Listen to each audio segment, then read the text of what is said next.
Nous allons maintenant parler des rampes de couleurs. Alors en fait, ce que j'appelle rampes de couleurs sont des objets de gestion de dégradés qui sont affectés à des paramètres particuliers.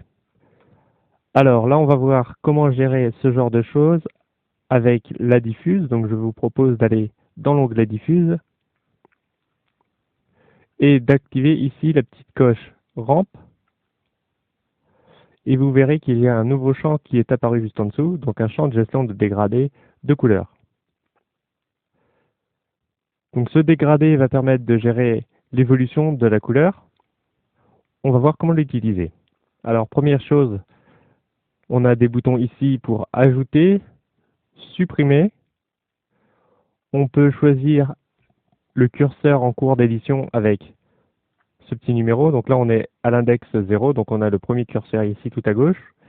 Et si je vais à 1, j'ai le dernier curseur ici tout à droite. Donc il y a bien deux curseurs. Ici on a un mode de progression, c'est-à-dire comment on va gérer l'interpolation entre les couleurs.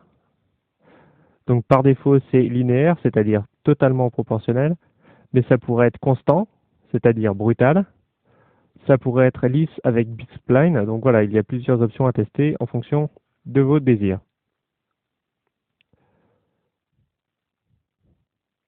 Ensuite, on a la position du curseur, donc la position numérique. Donc là, si je déplace la position du curseur, vous voyez, ça s'adapte directement là. Ou bien, je peux directement maintenir le clic gauche sur le curseur et le déplacer interactivement. Les deux fonctionnent très bien.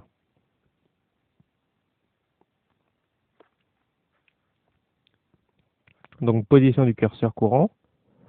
Là, on a la couleur du sélecteur courant. Donc, si je clique dessus, je vais avoir accès à un champ de sélection de couleurs. Il est à noter qu'en plus de RGB, on trouve tout en bas la transparence, alpha. Donc, si j'ai l'alpha à 0, ça donne une transparence totale. Si j'ai l'alpha à 1, ça donne une opacité totale. Et mi-transparence, ce sera au milieu. Donc, transparence. Et je sors du dialogue. Ensuite, on a le mode d'application. Donc là, c'est en shader par défaut.